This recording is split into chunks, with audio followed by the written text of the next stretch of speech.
Well, hi, how are you? That was a quick opening. The reason why it's a quick opening is we want to have all the time we have for one of the best attorneys in the world who you have been watching in trial in the ASAP Rocky case.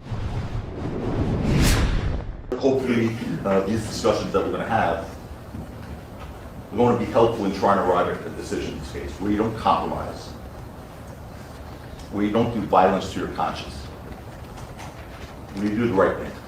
But saying liar, liar, pants on fire is not impeachment. Well, and Lewin established these incontrovertible facts. They're not controversial, they're not contested. That Rocky was known to carry a property by his friends. They didn't controvert that at all. So after he walked away, I decided to follow him. I don't follow, berating him as I'm following him. Almost begging him to shoot. That's the improper argument. It misstates the evidence in the case. Oh, it does not? Just, I can't say that they want to win at all costs. That's an argument. I can't say that. I don't think that's an improper argument. He could have called his girlfriend, Ms. Parker, to back up his claim. Yes. She was probably busy doing what she does, which in the end proved only that the shell casings possibly, there's that word again, possibly came from an aftermarket slide for a firearm frame that could possibly have been compatible with the Glock 43. Lower your voice and don't yell at me. I told you before. I'll listen to what you say. Speak in a normal tone of voice. It's in honor. It's improper argument. And the problem is I don't agree with you. I think using the word, quote, extortion to describe the conduct is not improper. I think it's fair comment on the evidence. You, in your rebuttal argument, you can say it wasn't extortion. Your You Honor, can address it. Your Honor, the bigger issue, as I said, How are you? I'm good. I'm a little tired, but I'm okay. Really? Okay. Really? Everything's all, everyone says everything's all good. That's great that everything's all good because I was not having that sound going. Okay. So, Michael, first of all, before we do anything, before we ask you questions, we know you want something. What's the most important thing you want to tell us about now? Because this is your first interview after being gagged. I hate gag orders. That's what I want to tell you. No. I mean, that's so, like flies in the face of our the First Amendment. It flies in the face of everything. So I just they seem overly restrictive. And look, there's nothing I'm going to say to you that I didn't already say to this jury. And that's the bottom line, right? So we're going to have a frank discussion. And it's, again, this jury knows how I feel. I think it's been made pretty clear. So I feel very good, though. I mean, really, I feel very good. We all know, Michael, Linda, of course, you've tried so many cases. You never know. It's like reading tea leaves when you're trying to understand what a jury thinks, what they're, how they look, what they emote. But I mean, the case went in as well as we could have hoped for. I'm just uber confident. And it should look, if this were a computer science, this should be a 5-minute acquittal. Unfortunately, it's not a computer science, and you never know what people have as far as biases, motives, and whatever else. We'll see. We'll see what happens. Okay, so we have been on this, as you know, right from the beginning, and we reported, because we didn't have access to you, but we had other sources, that the judge was concerned after the Relly's questioning. That's the main witness against your client. That's what this case is about, really. Mm-hmm. After Relly's question about the prosecution continuing with the ethics going on, and I think that may have something to do not only with the questioning, but I want you to discuss with us the shakedown. Did you ever tell the prosecutor's office, the DA's office, that your client, this was a shakedown and they continue to go forward? That's my first question. That's A. Number B, did the prosecution in writing ever acknowledge that the judge told them that there may be an ethics issue? I don't know if you have it, if you can tell us what it is. If you don't want to tell us what it is, it's fine, because we're going to ask the DA. Yeah, well, good luck with that one. Good luck getting an answer from the DA on that one. There is one, there was one part of the gag order still in effect, and it has to do with a particular sidebar conference that we had regarding questions that you're asking me right now. In that regard, I can't really speak to anything the judge said at a sidebar during Relly's testimony. But look, I don't think it takes a rocket science or even a veteran courtroom observer to understand that that maybe was the worst witness in the history of American jurisprudence. I mean, he imploded. He was combative on everything, but more importantly, he admitted to perjury. He actually said to me, "Yeah, I lied to you under oath because I just wanted to get out of here. I didn't want to answer any more questions." I mean, that was one of the greatest ever. He gave us 4 answers to one question: yes, no, I don't know, I don't, maybe. So that was literally, and I said to him, "Okay, just pick one for the jury. Just whichever one you want. Just pick one for the jury." It was just, he threw a water bottle. He cursed. To the judge, by the way. It was like, whoa. And I had to keep someone said, I'm reading one of your comments there. I had to keep my cool and remain. That was the hardest thing that's ever happened to me. For me to be able to keep my cool with that parasite on the witness stand, because I wanted to really just verbally assault him. Aside from the physical aspect of it, I wanted to verbally assault him and just slice him up. But that would be playing down to his level. That would be giving sort of feeding into what he wanted, and he was really a volatile human being, and that's what I wanted to portray, right? I mean, here's a guy and think about the setting. You have a judge, a jury, bailiffs, sheriff's deputies, cameras, and he's acting hostile and violent and volatile. What does he do in the dark of night in the street when he's alone? And we were painting him as the aggressor in this case, so he played right into that, boy. Let's talk about Relly real quick. Before you talk about Relly, we saw we named you, our chat has named you ASAP Taco. Go ahead. Yeah, I heard that. Yeah, honorary. Rocky told me that. I was pretty happy about that. So. Honorary member of ASAP. So Relly, clearly the witness in the case for the prosecution, right, Joe?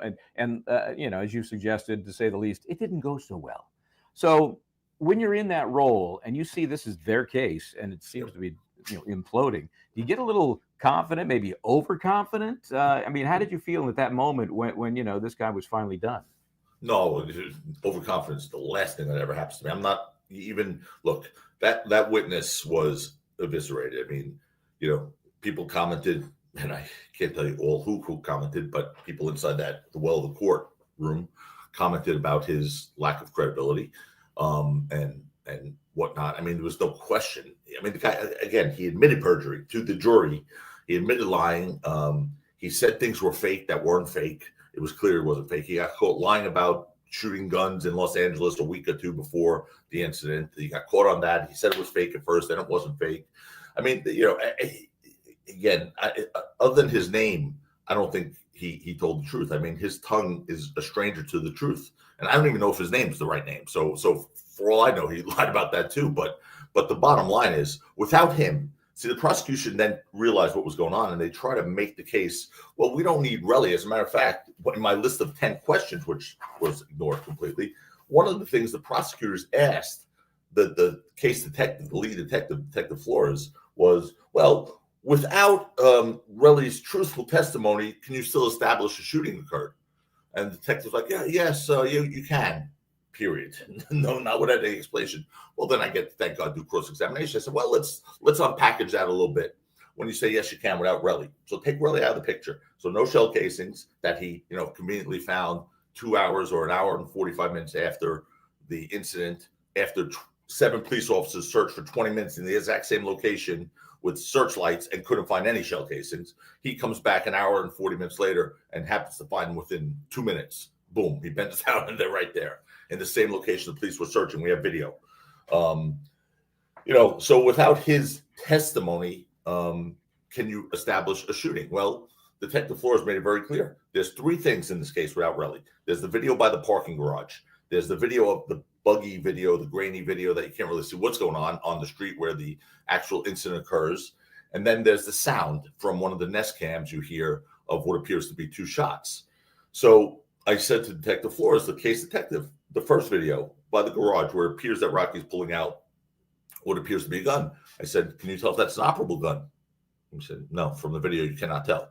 So that could be a replica gun. Yes. Okay. Boom. That one's gone. Second video, do you even see a gun in this video? Do you see any evidence of a shooting in the video alone? You go, well, in the video alone, no. Okay, well, that's what we're talking about, the video alone. Nothing, right? No. So that one's gone. Now, what do you have left? the sound, he said, the sound of a shooting. Well, there you go. That's pretty powerful evidence that there was a discharge. And I said, the sound of a shooting, pop, pop, is what brings it all together for you, he said. I said, right? And he said, yes. I said, okay. So what can make that sound of a shooting? He said, a gun. I said, and he said, and the replica gun, a starter pistol. I said, boom, exactly. So with that, that's the three pieces of evidence without Relly, none of which could prove beyond a reasonable doubt or even beyond, a preponderance of the evidence that is an operable gun. Case over. So yeah, that's what they did with the case. Now I'm going to go back to this whole issue of shakedown because I have been big on this.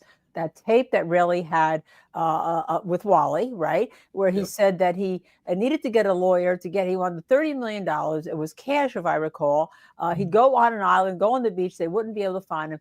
But he needed to get the lawyer to get a bag, like a bag man, because of not, it's called extortion. And I've been really big on that I think that's a real ethical problem. And I'm going to ask the prosecutors about whether they had ethics counsel on that. So, but I want to ask you, do you and Rocky, if there is a not guilty, or even if this comes out bad, intend to file ethics charges against the DA, given there's another federal court opinion that reversed a murder conviction because of his outrageous misrepresentation?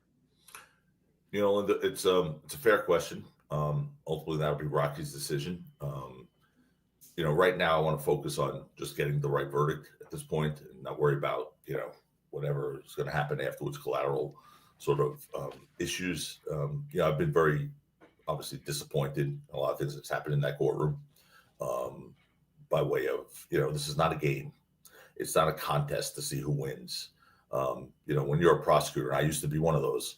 So was I. Right, I know you were. So, I mean, it's you have a different type of power there. You have a different type of responsibility. It's not just a civil case where you just want to win. You have to also balance a lot of things, a lot of factors, doing justice, making sure, you're proceeding in a way that's right and proper. I've had some issues, obviously, but I don't want to really get into that now. I'm not looking to rehash everything that's happened in that courtroom. It was unfortunate. It shouldn't happen, but quite frankly, I've never experienced that in my life. I've tried 120 jury trials. I've never had what's happened in this case happen in any other case in my life with a prosecutor or an opponent, an adversary. When I was a prosecutor, even it's been strange brew, to put it mildly. But on the other hand, when I'm representing someone the way you are, Linda, I take it very personally. They become family to me. And when you represent someone in a matter of importance like this, and their lives are on the line, and not the death penalty, but their liberty, certainly, and their family's well-being, I take it personally. When I feel like someone's not playing fair and not shooting straight, I will do whatever I need to do to protect that person. And if that means being as aggressive and, as I need to be, I'll do that. I'm not going to let people, take advantage of people that I'm representing in a matter of importance like this. Yeah. It's if you don't get personally involved, maybe you shouldn't be handling the case. Maybe somebody else. 100%. Right. 100%. So let me ask you about the motivation to bring this case, because when it first came out, just the thumbnail, people are going, okay, interesting. Sounds like something bad could have happened. But then they were questioning, well, why wouldn't your client take that 180 days and the deferred sentence and all? Then they started hearing some of the story, and then of course they heard Relly. So the tide turned dramatically. I think our little poll had something like 85% of the people think that he did nothing wrong. So my question is, what's the motivation for the prosecution? Aren't they looking at this case with normal eyes like any human would? No, they're not, obviously. If you're embracing a witness like Tyrell Efron Relly, and you're embracing him and asking the jury to believe him when he's told the jury, I've lied to you, I could say whatever I want to whoever I want, whenever I want. Yes, I've lied. You've caught me. Okay, so what? Or the evidence that you're presenting is fake, even though it's real, and I just want to say it's fake, and I want to get out of here. Just give me my $30 million. I want to go home. And you embrace someone like that, I don't think they're worried about evaluating the case properly. If they would have been, I would have. Honestly, I think I said, prosecutors will probably make an argument in my summation. I said that something along the lines of, Relly's not on trial. First of all, his credibility is on trial when you have someone who's making an allegation like this. But I said, but perhaps he should be on trial. You have multiple counts of perjury. You have extortion, which is crystal clear. He's asking, before he went to the police, don't forget, guys, he held evidence that he claims he found at the scene that the cops missed. 7 cops for 20 minutes missed in the same spot that he happened to find them. What a miracle at Dunkin' Donuts. I named him Inspector He went to Gadget. Dunkin' Donuts at 11 o'clock at night on a Saturday night during COVID. I guess he must have broken into the Dunkin' Donuts because there was no Dunkin' Donuts open. And he got a bag. Yeah, exactly. That's the bag he got, right? Just the story was just so convoluted. And they corroborated nothing of his versions. And that's the crazy part. He said he went back with his girlfriend. Okay, where's the girlfriend to corroborate? He said he flew to New York after being in the shooting range, shooting 9mm casings flying back at his head. That would have given him access to 9mm shell casings, right? Spent 9mm shell casings in Los Angeles a week or 2 weeks before the incident. Well, but if he flew to New York on a commercial plane, Michael, then I know you said you thought this was just an attack on consistency and credibility. It's more than that. If the DA was going to argue, well, if he shot 9mm shell casings, but he had to fly to New York on a commercial plane and fly back, there's no way he could have taken those shell casings with him because you can't fly commercial with shell casings. I said, oh, really? We're taking his word for it? That would have been pretty easy to prove. That's an easy fact to prove up, right? Show us the airline ticket. Show us the airline ticket, the flight plan or whatever. Show us something that he took planes out of LA and back to LA. That would have been so easy to do. Nothing. How about this? They got the GPS location data for this one of the 4 guys that were there. This guy, ASAP Ills. One of the 4 guys was there, right? The guy was getting beaten up by Relly. They subpoenaed and got a search warrant for his GPS location data, which put him at the scene, put him at Rocky's house afterwards. That's great. Okay. Do you think they would have gotten Relly's GPS location data? Because it would have said where he got those bullets from, where he was after the shooting for an hour and 45 minutes, where all this stuff happened, right? 0. They didn't get his, but they got some irrelevant guys. It's like all the things they could have done to corroborate him, they did not do. And it makes you wonder why. And you can't take this guy's word for anything. So I don't know. I just don't understand what happened here, why it happened this way. But look, now it's just a matter of trying to win. It's not about trying to do justice, trying to win. Yeah, I agree with you. And we've been pretty vocal because everyone said that we're biased, but we're called Justice Served because we think justice should be served. And we've obviously loved 12E and Lou Levin as witnesses. We think that you closed any holes, in our opinion, that were there. But I have to ask you the hard question. What happens if it goes bad and Rocky gets convicted of one or both of the charges? What do you do? That's not going to happen, Linda. But what do? We continue to fight. We have some issues lined up for appeal. For example, I do like this jury. We picked a very smart jury. I have a scientist who builds rocket ships on the jury. Literally builds rocket ships on the jury. I didn't even know those people existed. Right? There's a scientist who builds rocket ships on our jury. There's teachers. There's educators. It's a enormously smart jury. Managers of major supermarket chains, really smart people. Smart people are going to understand what a reasonable doubt means. Okay, here it screams out reasonable. You could pick one of 100. Pick anyone. All you need is one. But God forbid. And again, you never know with a jury, Linda, Michael. You know that. God forbid it goes bad. There are issues. For example, we're in downtown Los Angeles, and I was watching, the O.J. Simpson Netflix thing that just came out about that trial, right? And it reminded me because Johnny Cocker and I were very close when he came to New York. He sort of mentored.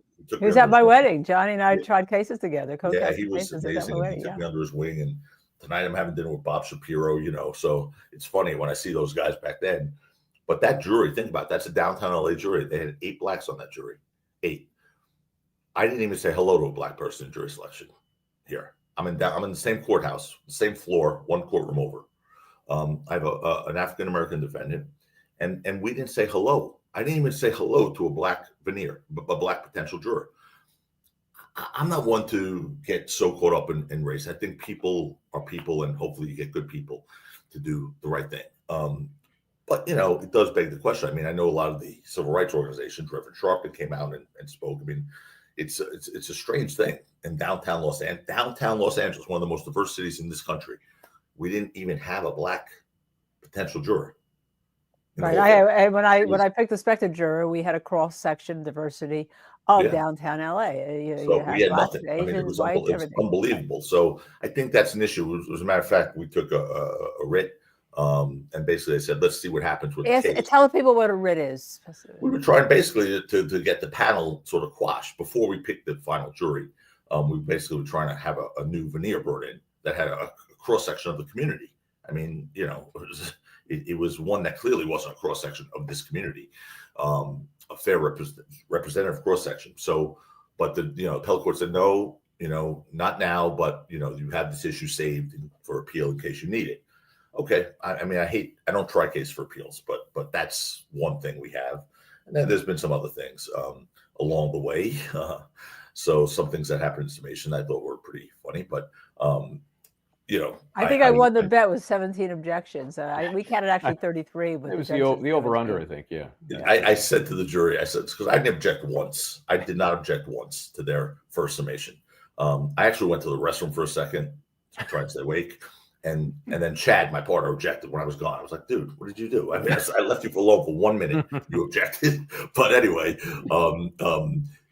I've never, and I said to the jury when I stood up, I said, okay, I didn't object once to anything in their summation.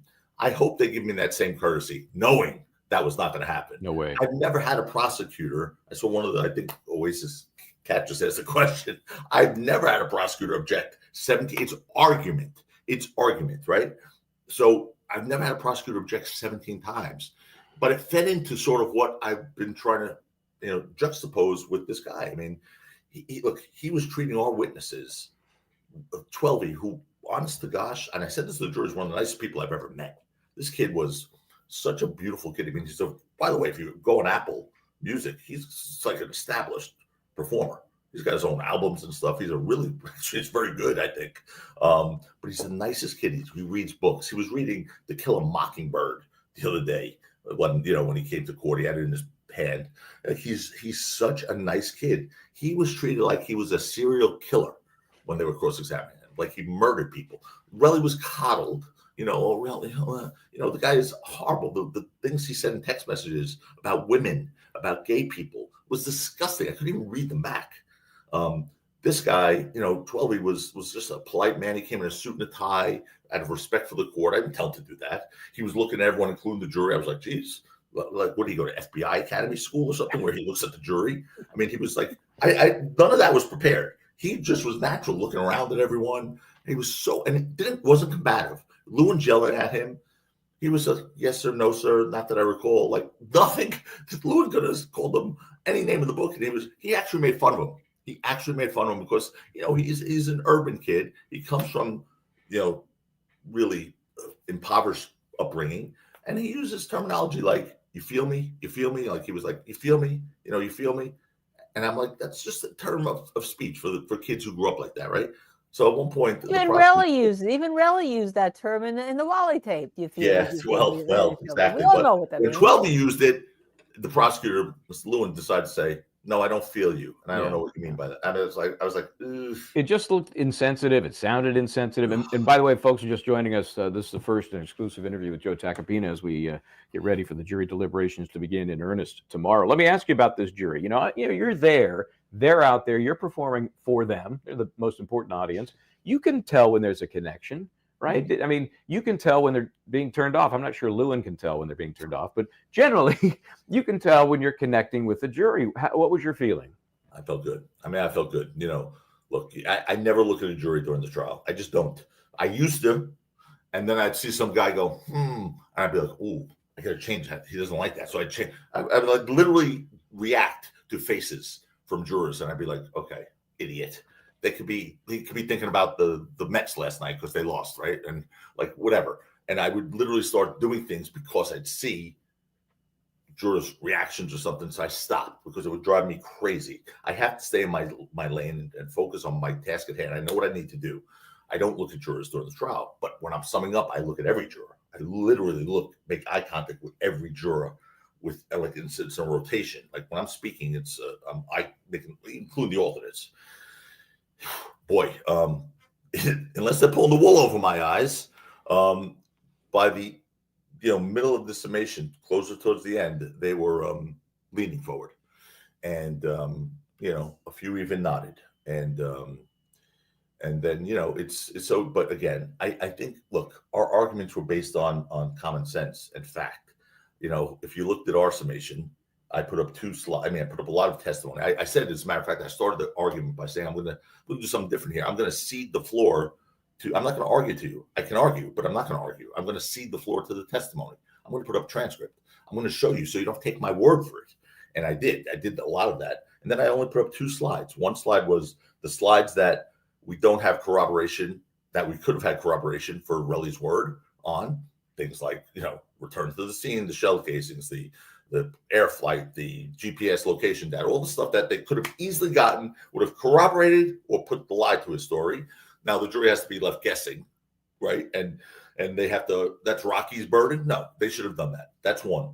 2, the 10 questions at the end, right? That's the only 2 slides I put up. And those 10 questions were basically a challenge to the prosecutor. I said, listen, if they believe that their case is as strong as they say it is, if they believe they met their burden like they say they have, then these 10 questions will be easy for them to answer. They should answer them clearly, simply, and articulately.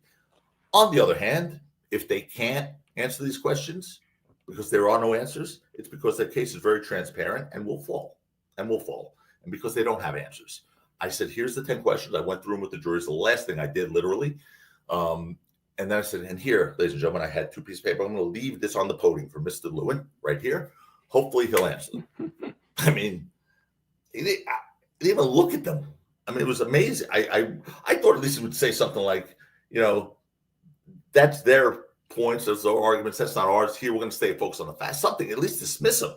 He didn't even address them. And I was like, wow, it's the first thing I said. They will, if they're not confident, if this case is not strong enough, if they have no answers, they will ignore these. And he ignored them. So I was a little surprised by that, and I was happy.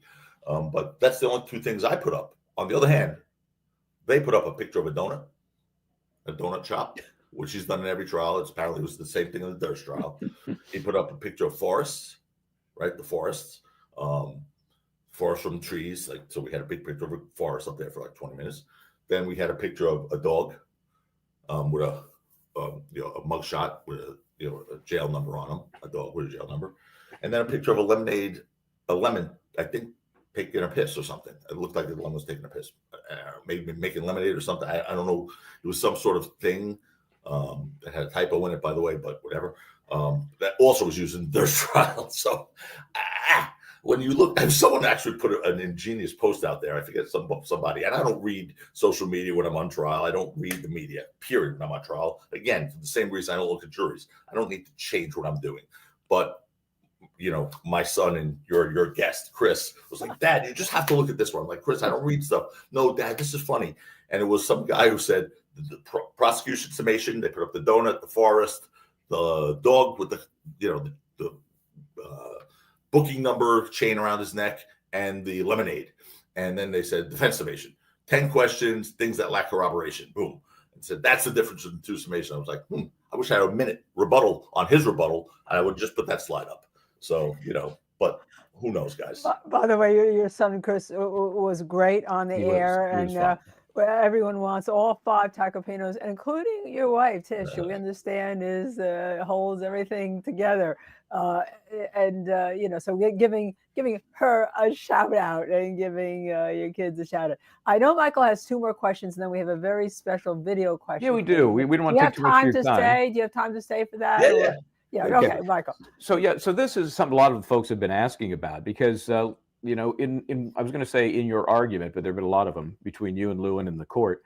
This particular one was the one in which there was a question about, let's just say ethics and the use of terminology and perjury. And at one point, Lewin says, if you don't stop, I'm going to tell everything. I'm going to talk about everything. What's he talking about? I have no idea because he does it every day. Every day he complains about everything. So he said, well, you didn't do this, or we didn't do that, or we gave him the late notice. Look, I don't want to get into it here, and I'm not looking to bash him here. It's, what happened in the courtroom in the heat of battle happened. But it's every day we have a new complaint. But I find them to be very hypocritical, honestly, for reasons I stated on the record. there's things that were done in this case that honestly shocked me, that shouldn't have been done. But again, it's just, it's, I don't know what to say other than I've not experienced this before in 120 trials. Right, over and the some big cases. We should put Yeah. one in. Joe is no stranger to cases that have media, that have press, that have pressure. But the thing about Joe is that, and I'm going to say this, he's not going to be pushed off his game when he is representing a client. And I also will say, as I said to your son, Chris, you're one of the nicest people I know. You are such a gentleman. Everyone says you're a bulldog in the courtroom, but you better be more than a bulldog. When you're representing somebody, you better be you.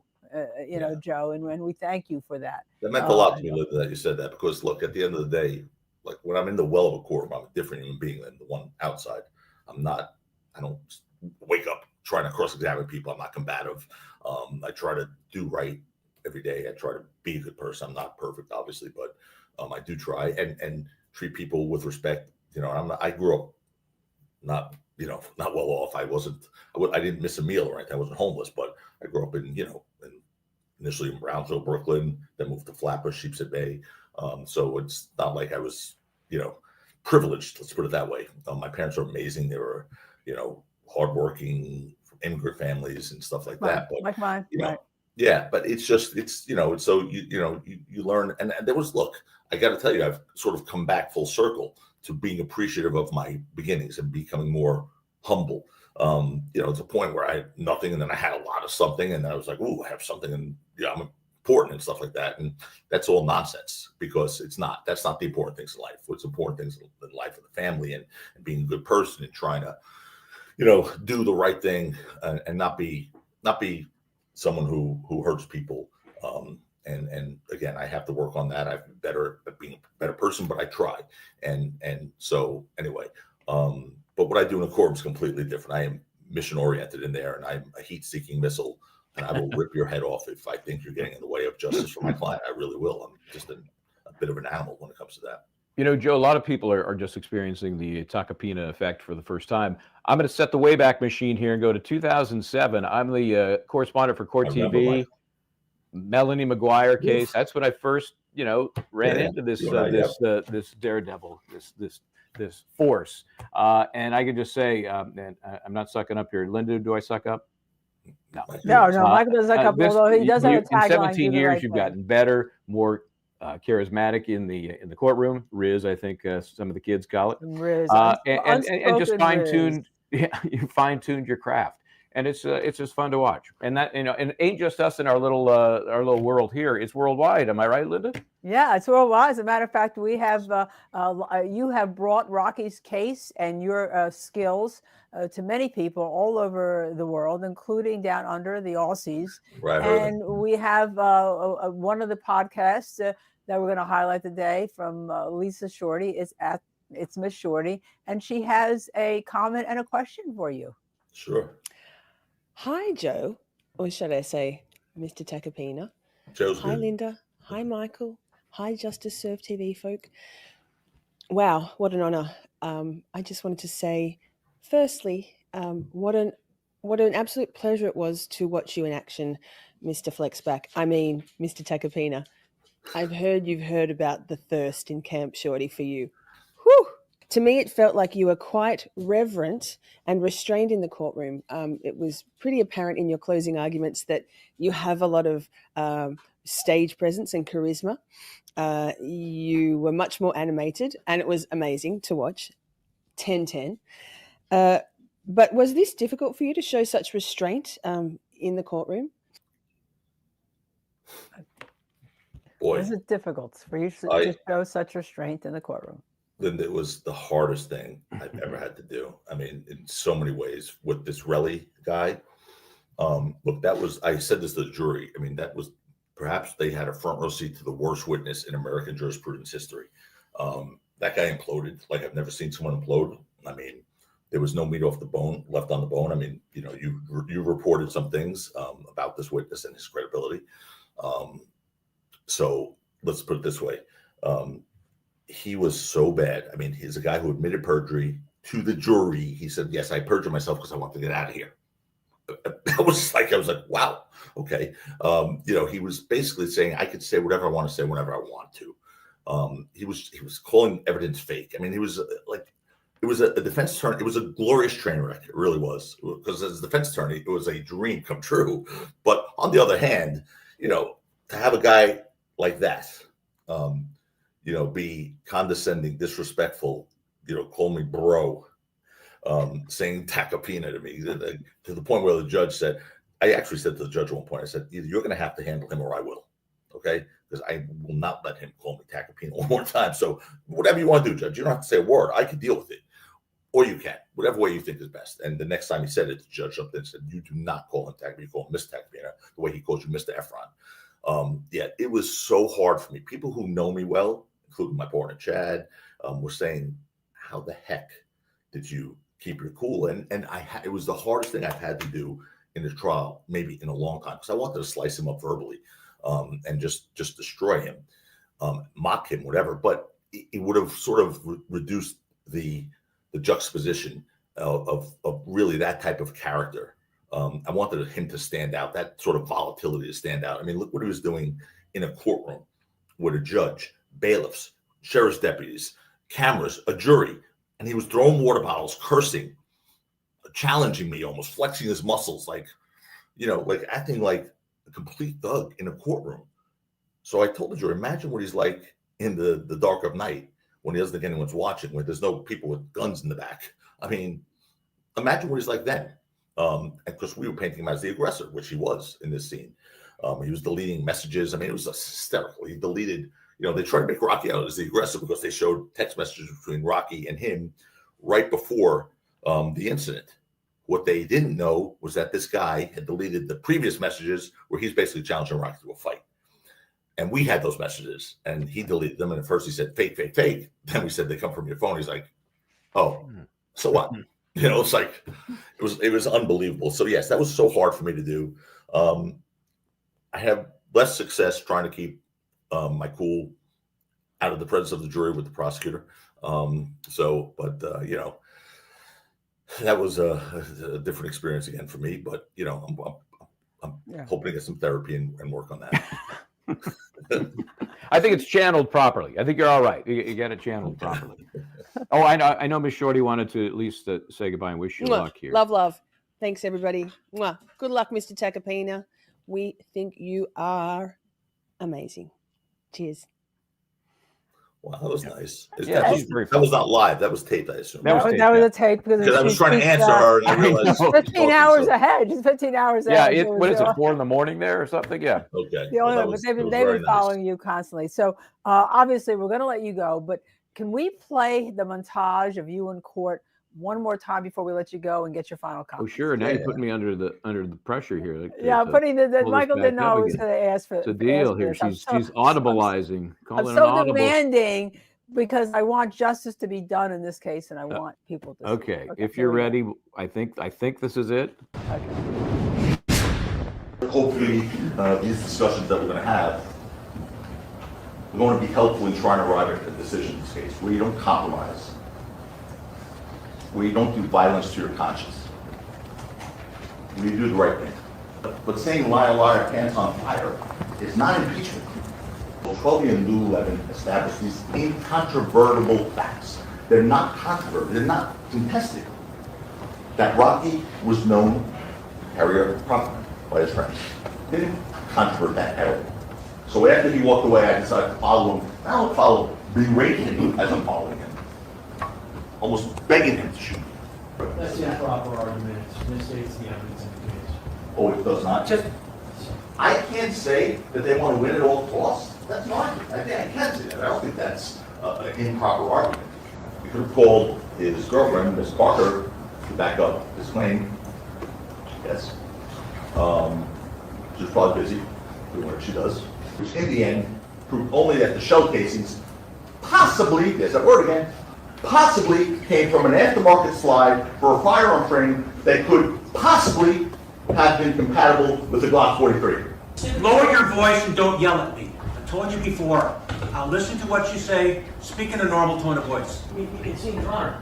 It's improper argument. And the problem is I don't agree with you. I think using the word, quote, extortion to describe the conduct is not improper. I think it's fair comment on the evidence. You, in your rebuttal argument, you can say it wasn't extortion. Your You Honor, can address it. Your Honor, the bigger issue, as I said, Okay, I got to ask, what's that you're taking the coat off? First of all, do you enjoy watching that, or does it make you squirm a little bit because it's you? I mean, it makes me squirm a little bit only because it's me, but yeah. So you're taking the coat off. Some of the stuff was funny that I remembered. There was so much stuff. I mean, believe me, it was so much stuff. What's going through your mind? You're taking the coat off. I was ready to knock him out. No, I'm kidding. Justice Surtees. I'll It was represent hot. you. It's It was okay. hot. It was hot. I really, I know the timing of that looks so sinister. Like, that's it. Boom. Let's go. Let's It was go. just really hot. It was Yeah. getting hot. That I get my body temperature. I wake up at 120 degrees, so it was just getting hot in there. There's a lot of talking going on, a lot of hot air, and I was just getting hot. So I just took I always take my jacket off at lunch, and that was the lunch break. So I decided to take it off, and of course, it looked like I was taking off, roll up my sleeves, and go. But I wouldn't have done that. Not in the courtroom. No, you would have done that. Besides, the judge was yelling at me. Oof. Yeah, he Yeah, was you getting don't beat see up by the judge judge. normally yell at a prosecutor like that, but Yeah. I mean, Well, whatever. we're going to stay on the prosecutor. We're going to actually ask them questions as we've been asking them about the 10 questions. Why haven't they asked them? We've asked them whether or not they've had ethics counsel to review this case with Relly after the comment about the bag, after the comment about the tape was AI. As far as we were concerned, that was the case. Once their main witness says you're lying about that. And we're going to stay on them because we also now have a hint. If there's still a gag order for what you said, we're talking about at the bench. I think our reporting about the judge being concerned about ethics may have been absolutely right. I know you can't confirm or deny, but we stand by it. So, and we're going to stay on the prosecutor to come on here and answer these questions. Anytime. Come on in. Anytime. All right. Any final words, Joe? Then we'll let you go. I know you've stayed a lot more than you wanted to, and this is your day off. And You it's guys are early. great. I mean, I listened even before this. I would watch you guys and listen to you guys. You're terrific. I mean, you obviously bring a different perspective for us who do this every day. You guys actually know how to analyze, and it's amazing to watch. So I love you guys. Linda, you're obviously one of my oldest friends in the business, and Michael, I've known you for forever. So you guys are really terrific. So it's been an honor for me to be with you guys, and thanks for having Chris on. You made him so happy. But I got to tell you, Chris, like, he works for the Florida Panthers, right? He's a manager, data analytics manager there for the Panthers, whatever he does. He has a Stanley Cup ring now, and he starts during this trial like he's obsessed with this thing. He's texting us. He texts us the Dunkin' Donuts thing. They're not open. Dad, I searched every Dunkin' Donuts. I'm like, what? And so I sent it to the trial team, and they're like, oh my god. And then he sent the thing about the shooting range. He's like, because this guy said he was in the shooting range, maybe in New Jersey, whatever.